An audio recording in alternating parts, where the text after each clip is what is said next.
Alrighty, everybody. So today we're not doing a Facebook or a YouTube live feed because no one said they were interested in actually watching it live. So typically when we do this, I would have somebody on the side doing a FaceTime or a Facebook Messenger thing or something, just to have at least one person to communicate with and say, whoa, back up or whatever. But we're not doing that today.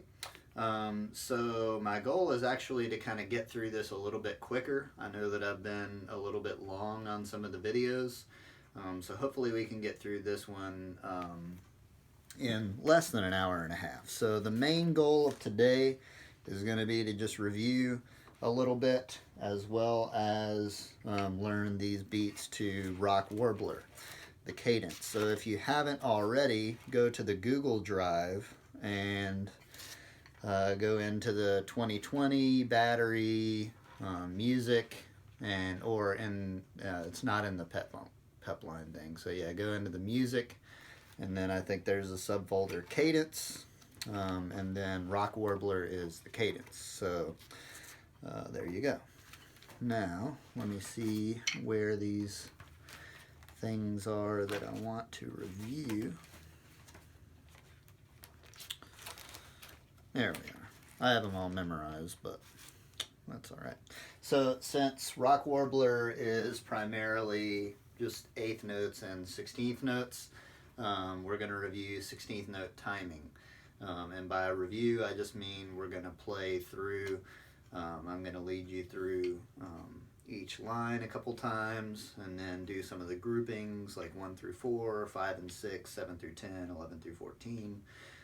And then start to put those groups together, and then play the whole thing down a couple times. So not a whole lot of talking, hopefully, but just kind of getting you all some more reps with me on breaking it down into the smaller, slightly larger, and then the whole piece. So without further ado,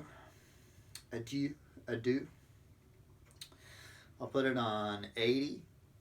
I don't remember what the last tempo was that on that video was, but we'll work it at 80 today. And yeah, you will want to mark time the whole time, and on this one it's important to remember that if you play on the downbeat, it is with the right hand, just like on eighth note timing.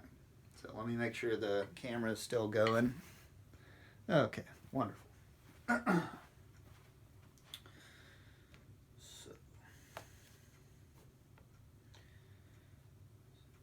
there we go. All right, 80 beats a minute. I'll just talk us through this whole thing.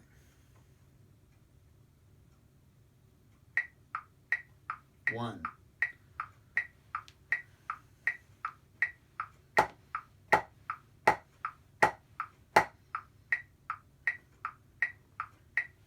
Same thing.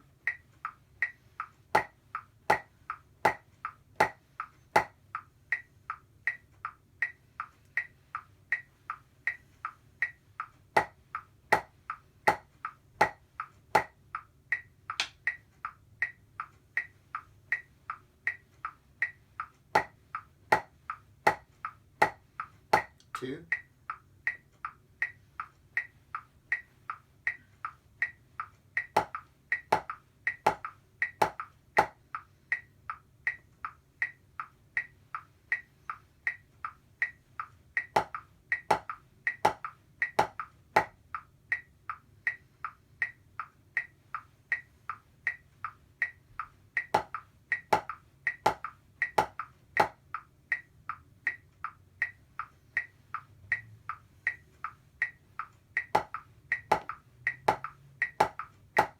3.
1 through 4.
Last time.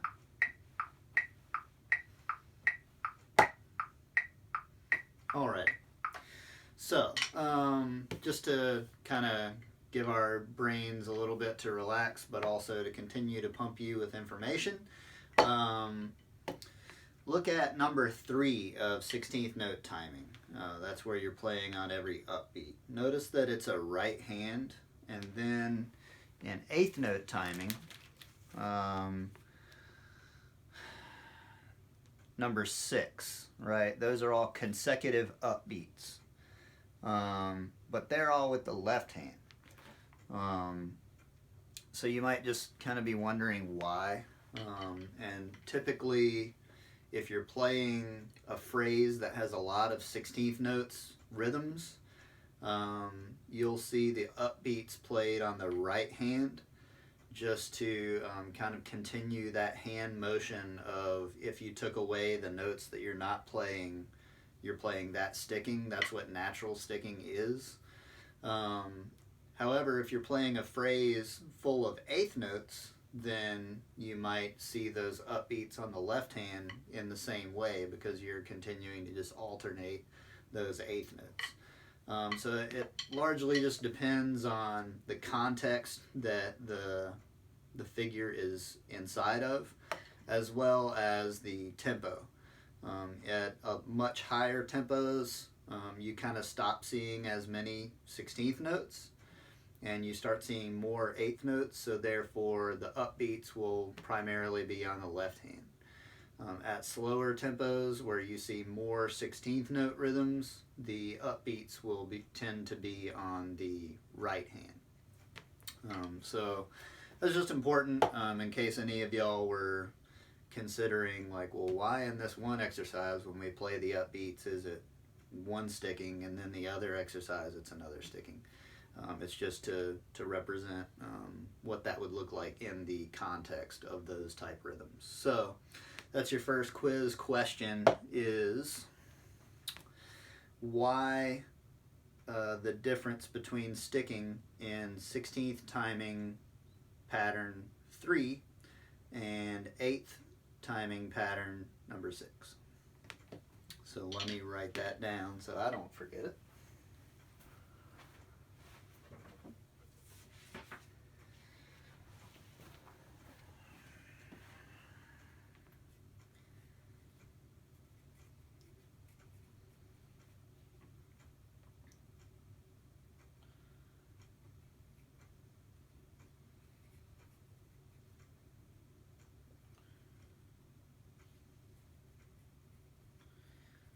And the answer is just, it depends on context and tempo.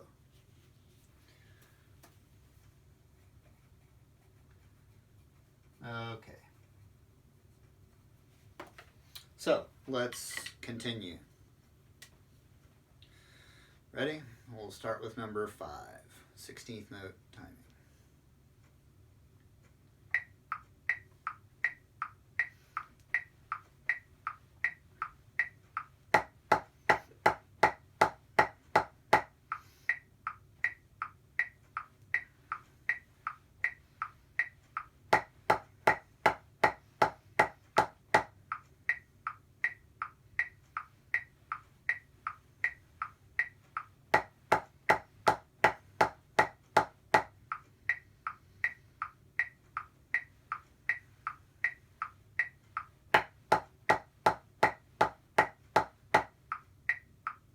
6.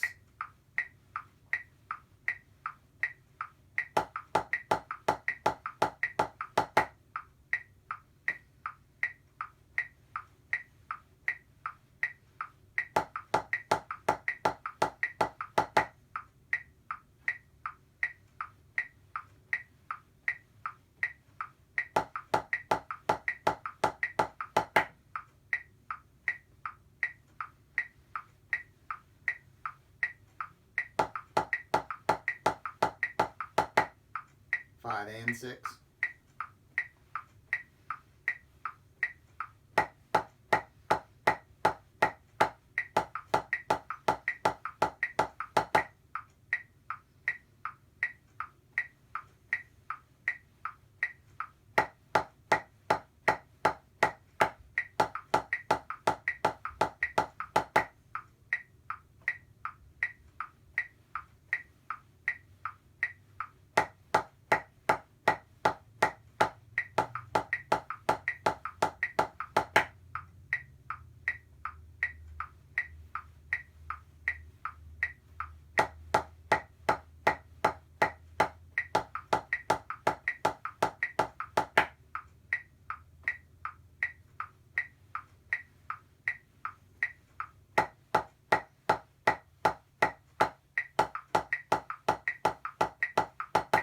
1 through 6.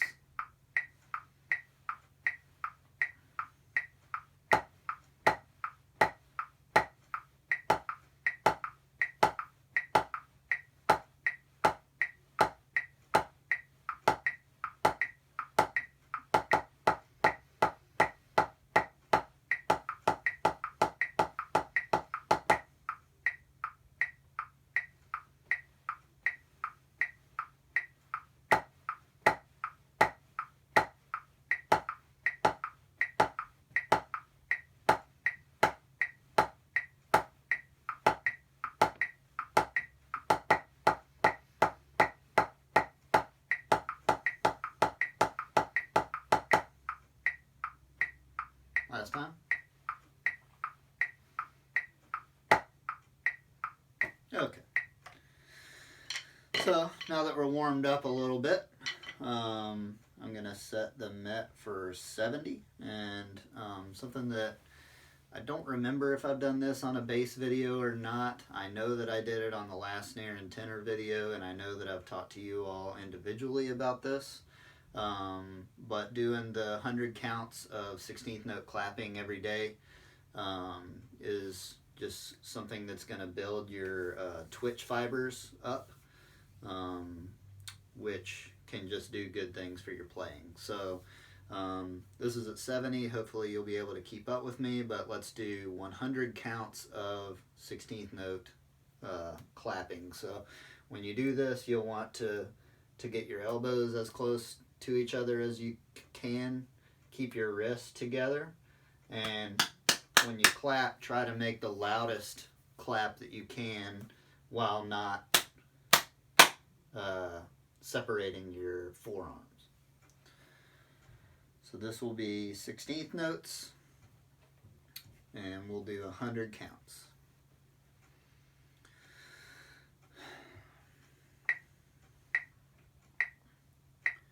1 E and a 2 E and a 3 E and a go.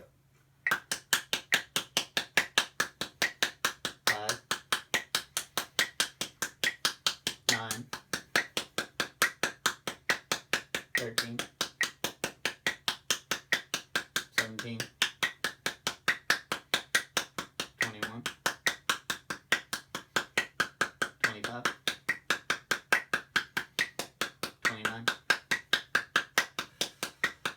33, 37, 41, 45, 49, 53, 57, 61, 65, 69, 74, got off somewhere, 79, 93,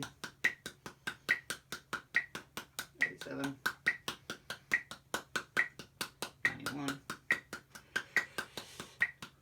95, 99. Cool.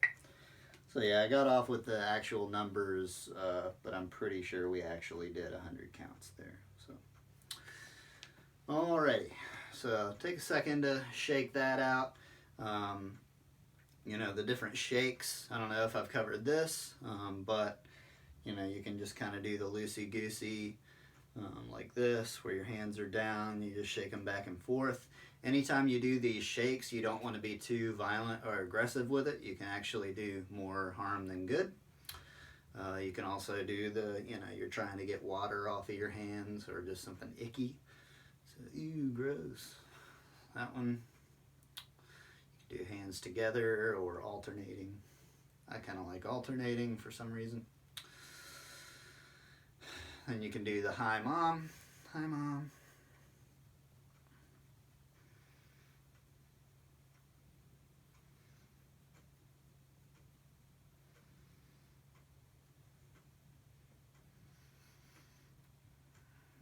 Okay, so now we're kind of shaking that out, getting that lactic acid to just kind of move around a little bit.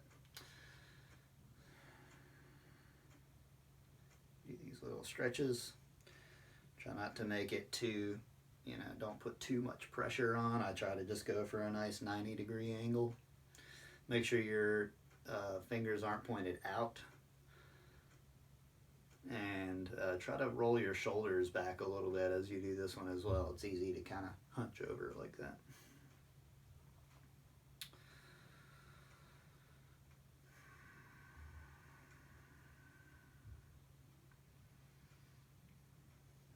Okay, we'll release that and then come from up under. Trying to pull our pinkies in toward our belly button, not letting the fingers point out.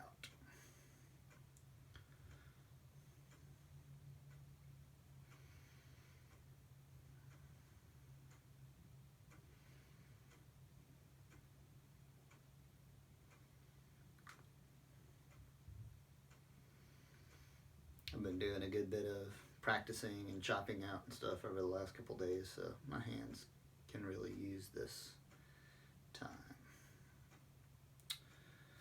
Alrighty, shake that out a little bit.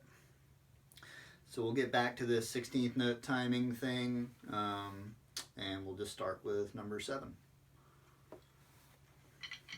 Make sure the camera's still going. Perfect. All right, back up to 80 beats a minute. And if you can't hold on at 80, then slow it down to whatever speed you need to. Obviously, you can't do that with this video, so I encourage you to try. And just be here for the information if you can't actually play along correctly. Number 7.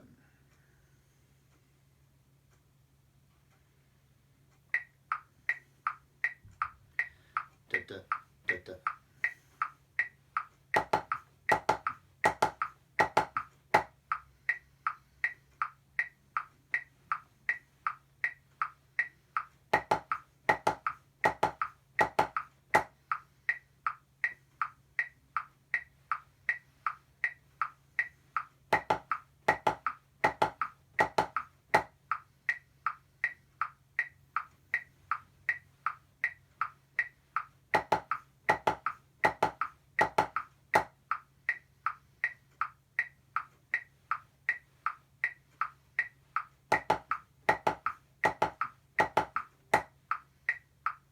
8.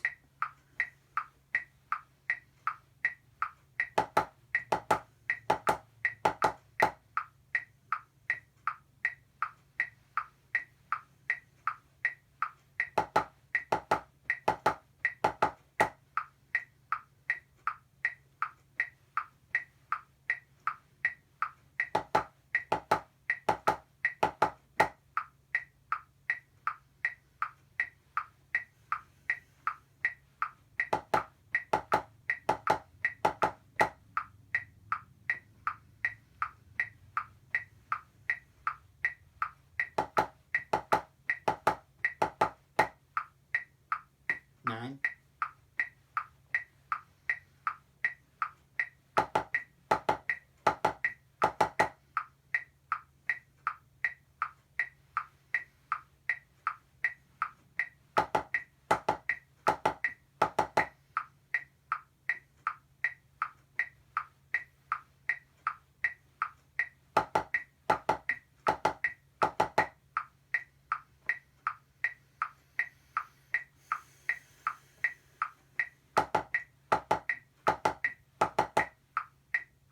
Ten.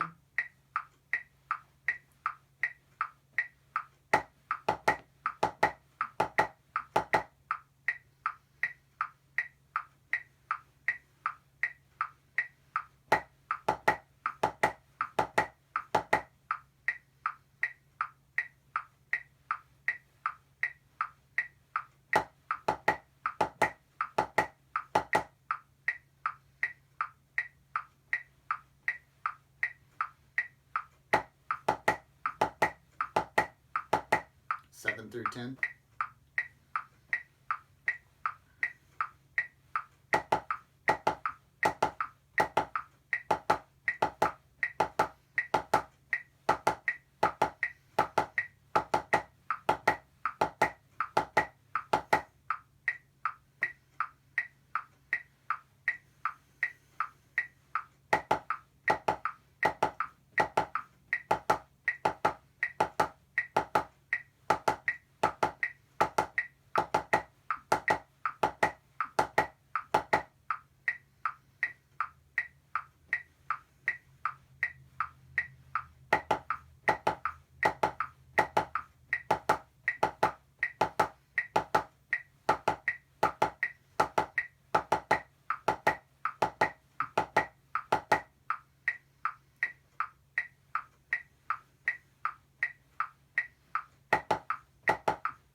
Five through 10.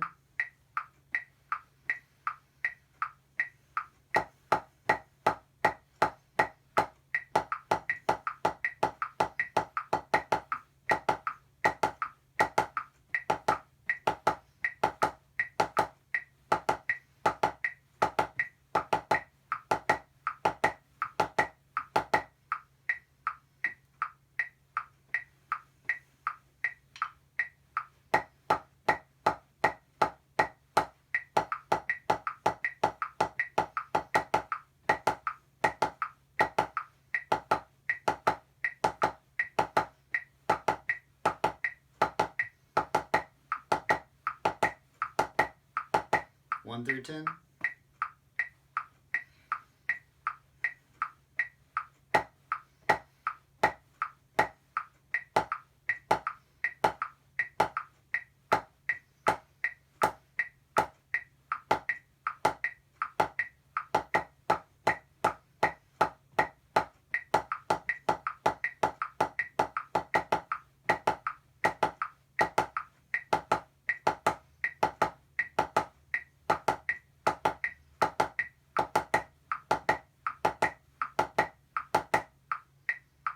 Last time.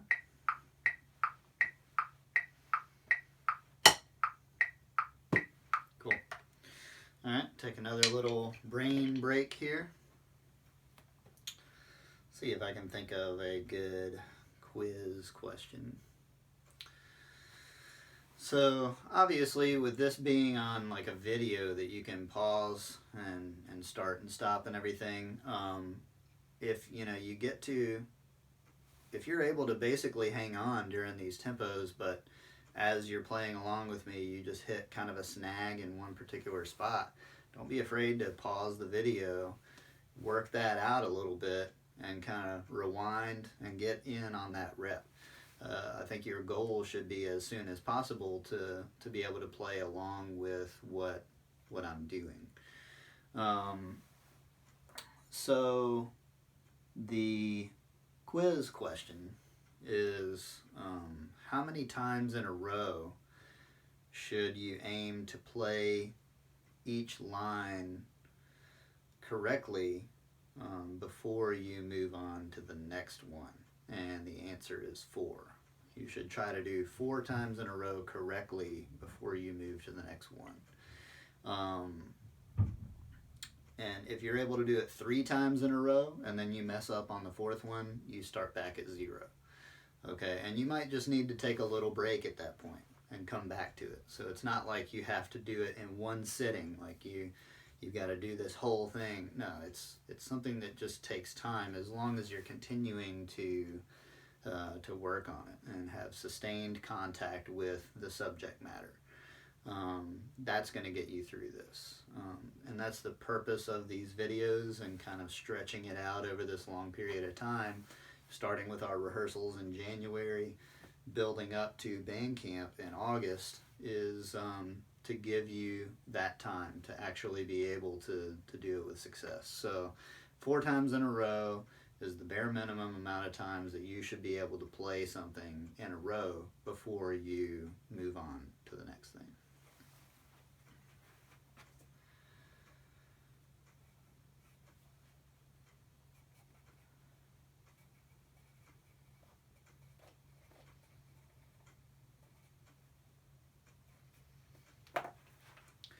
Alright, so I'm going to take a quick break and I will be back in a few minutes and we'll knock out 11 through 14 and we'll go back and systematically add it into the rest of the exercise.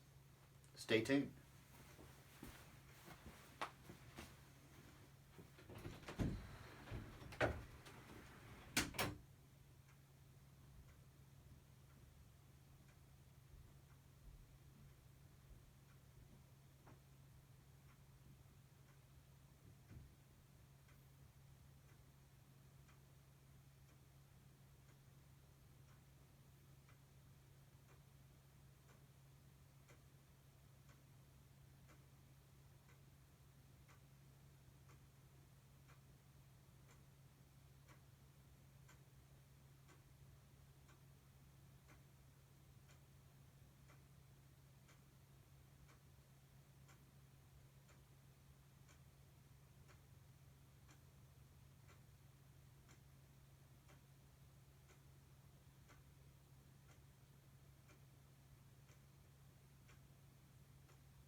Alrighty, now that I've got my coffee, I'm ready to finish up on this.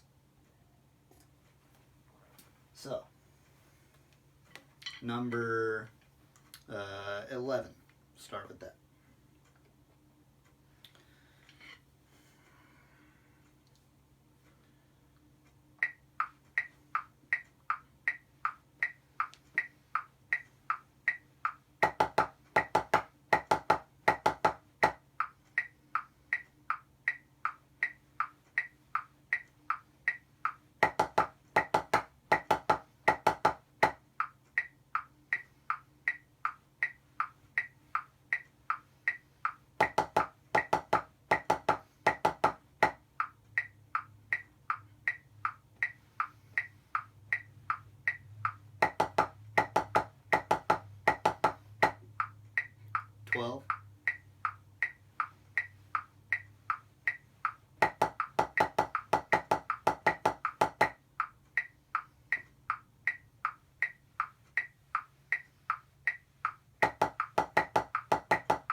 13.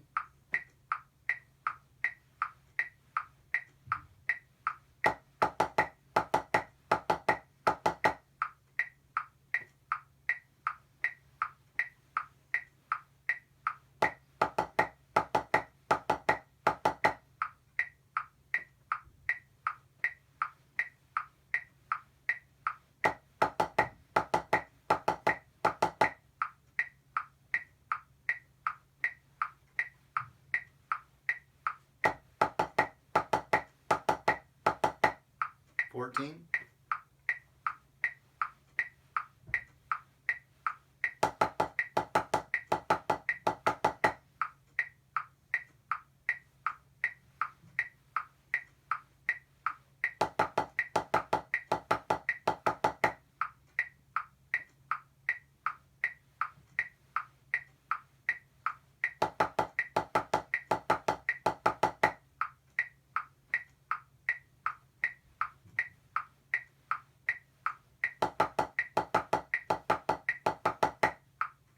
11 through 14.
5 through 14.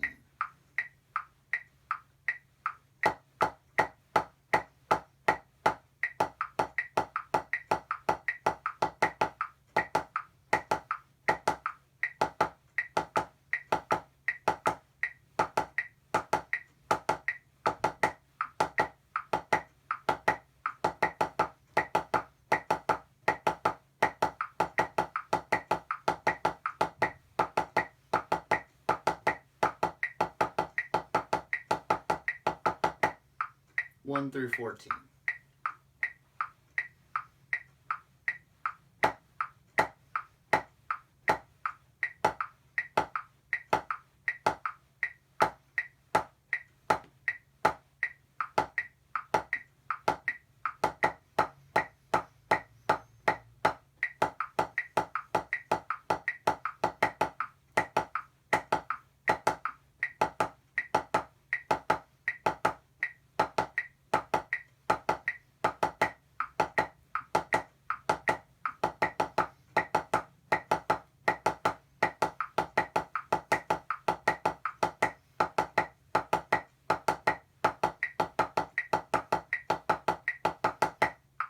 15.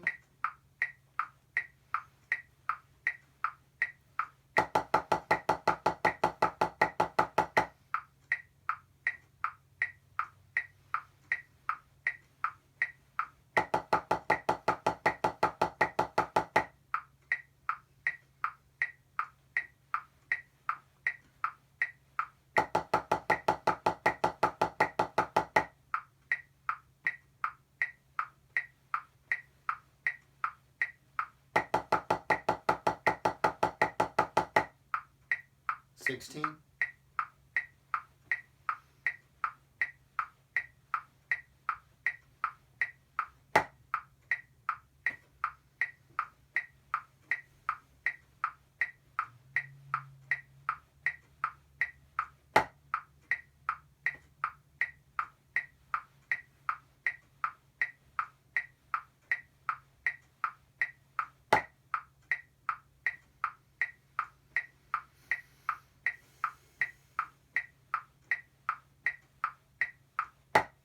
15 and 16.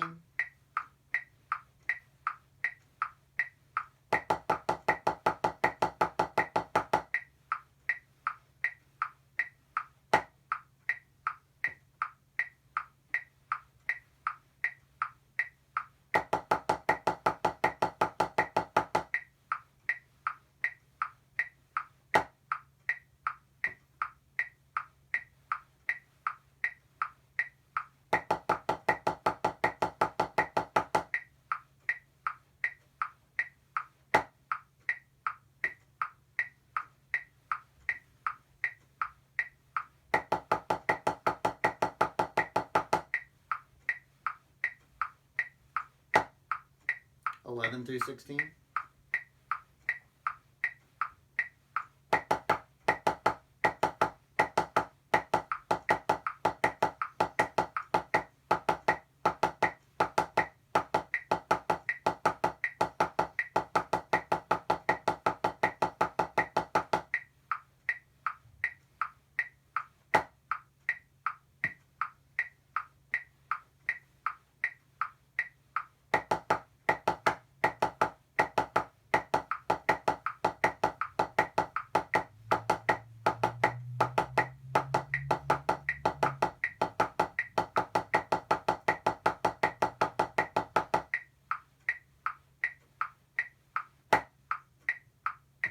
Last time.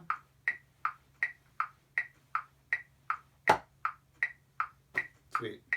All right, let's take another little brain break here and we'll just try to play the whole thing down.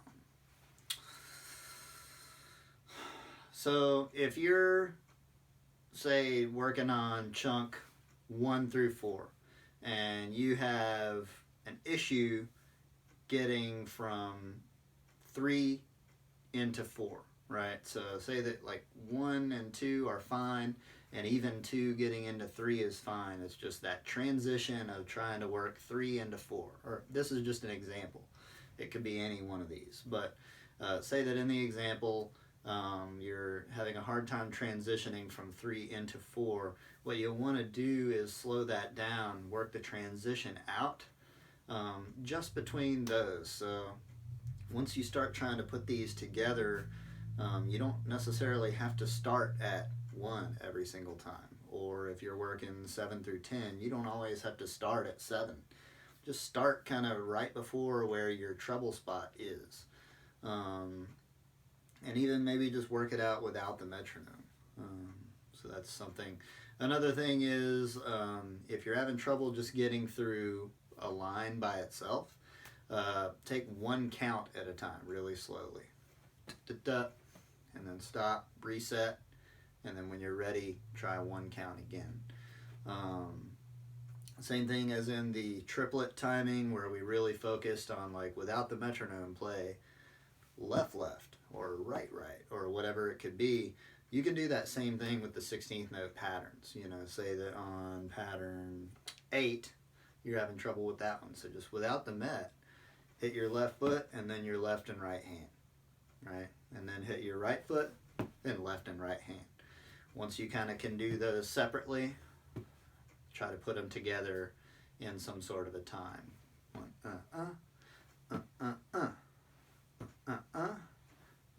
Okay, then you would actually put the metronome on slowly and start to put it together. So that's just what we call blocking. It's taking the smallest chunk that you need to take that's palatable for you and that you can repeat every time and it's consistent, and then you're just adding and making it bigger and bigger and making your focus last longer. So the quiz question is, if you are working on the transition from 3 to 4, should you start at 1 or 3? And the answer is 3.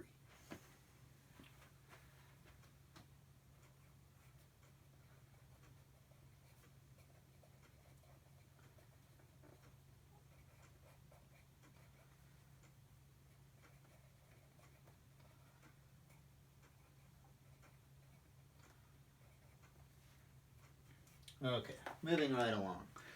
Let's play this whole thing down. 80 beats a minute. Let me check, make sure the camera's still rolling. Rock on. 40 minutes in. Wow. That's fine. We're taking our time. We're getting some good reps in, so it's all good. And even if you can play all these down, like Alyssa, I know you're fine on all these rhythms and stickings and stuff, but you can be working on your technique, your motion, your precision with coming up and down, your comfortability with the mark time, just all those things, your stance, you know, including like your pelvic bowl or your shoulders, or just, there's a lot of stuff you can do. Trust me, I've been playing these same exercises for the West Springfield group for quite some time, and every year I get better as a player from going through these basic exercises, and I get better at timing, at motion, at everything. So it's not wasted time regardless of where you are in skill level. 1 through 16.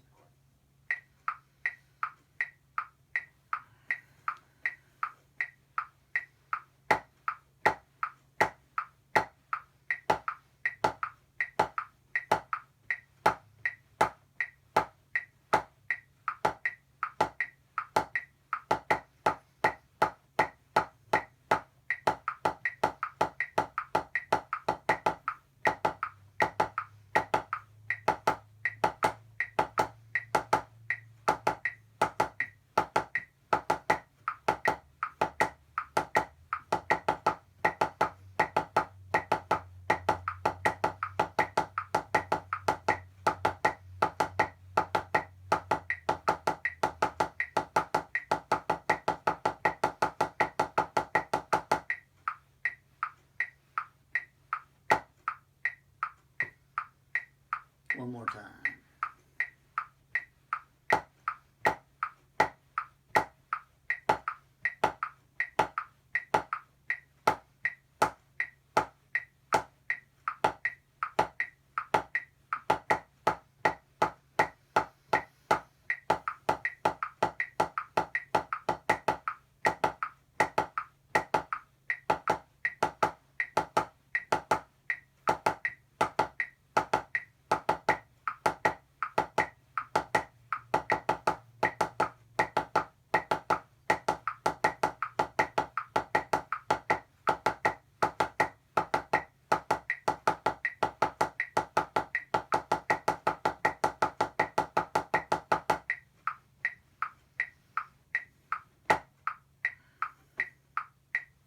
Last time.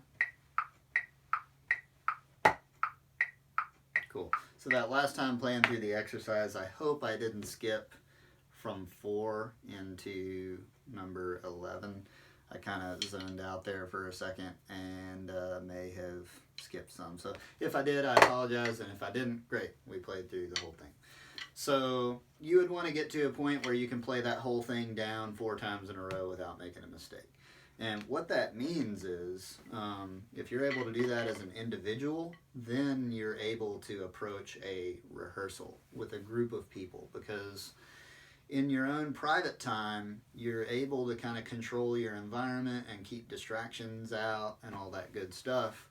But in a rehearsal, you've got all these other people in the room. You're actually playing on a drum instead of a pad, so you're dealing with the volume.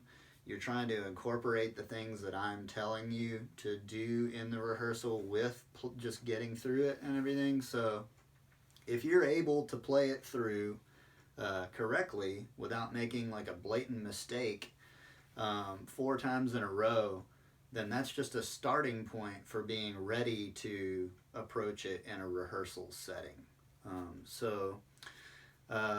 That's just a word to the wise. When we get to the fall and we set the line, and then you have like memorization assignments and all this kind of stuff, it's not, the goal is not to just be able to get through it like one time on your own and then say, oh, I'm ready for rehearsal.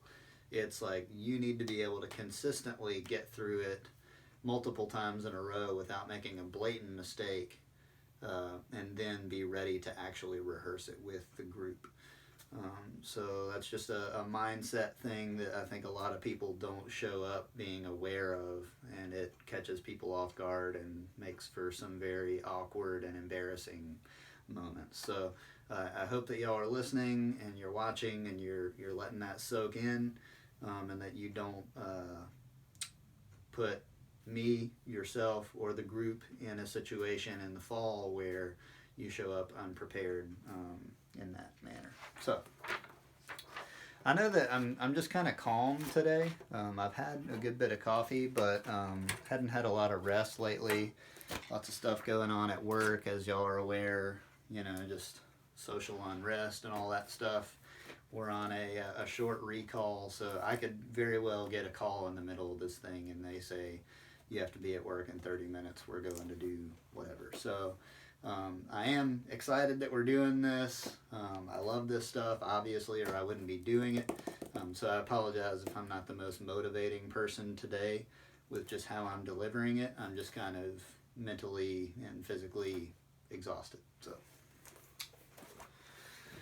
alrighty, let's put this music stand up a little bit. Hopefully it's not blocking you. Drop it a little. There we go. And let's get it out of that field of view of the camera. Okay. So, looking at Rock Warbler. Hopefully you've printed that out. Basically everything that we just did in the 16th note timing is directly applicable to this, as well as what I said earlier about the difference between 16th timing number 3 and 8th timing number 6. Sometimes you'll have, actually I think every time in this one where there's an upbeat, it's on the left hand. So however, all other figures will follow the 16th timing pattern except for B, and then in B everything is on the right hand. So we'll get there in a second. I'm just kind of looking at this thing overall and noting certain things. So in the fourth measure of A, so like the measure before B, that rhythm, that whole measure, the rhythm in that measure is called a 3-2 clave. So it's 3:2 clave, C-L-A-V-E. So that's the next answer to the next quiz question, is in the measure before B on Rock Warbler, what is that rhythm called? And it's called a 3-2 clave.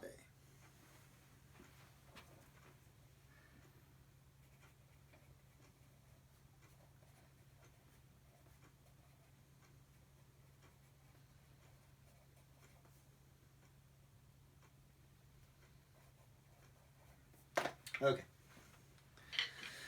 Short story about that. In high school, there's this solo called rudimental clave, and I didn't know how that word was pronounced, so I pronounced it rudimental clave until I was corrected by a wonderful soul. So anyway, yeah, it's clave, C-L-A-V-E. And I don't remember if the rhythm was named first or the instrument that plays the clave was named first. Hopefully the two wooden pieces that the instrument is called a clave.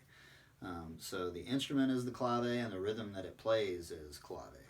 I don't know which came first, the chicken or the egg. So I'm sure you could do a Google search and figure that out.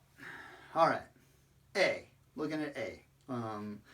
I'm just going to kind of do this the same way as we just did 16th note timing for these first 4 bars. I'll just play the first bar like 4 times.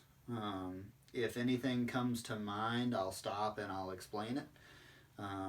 But otherwise, yeah, that's how we'll do it. So just looking at it, the first bar of A, after you play that first left hand, I am going to want you to rebound off of the drum. So don't hold that down and go bum bum, but go bum bum. So that way your hand is up and ready to play the next left that happens on the E of 2. So what I would like for each of you to do is, you don't have to highlight anything in this because it's all unison. But what I would like for you to do is to write the counting above each note. So in this first measure, it's 1 and E, 3, Right? 1 and E, 3, Okay? Being A. Right? In the next bar, it is and E, 3, 4. And E, 3, 4. Okay? And the third bar is the same as the first, so just copy that on down. And then the fourth bar of A is 1, and 4. Okay? 1, and 4. So in bar 1 through 4, it goes 1, 1,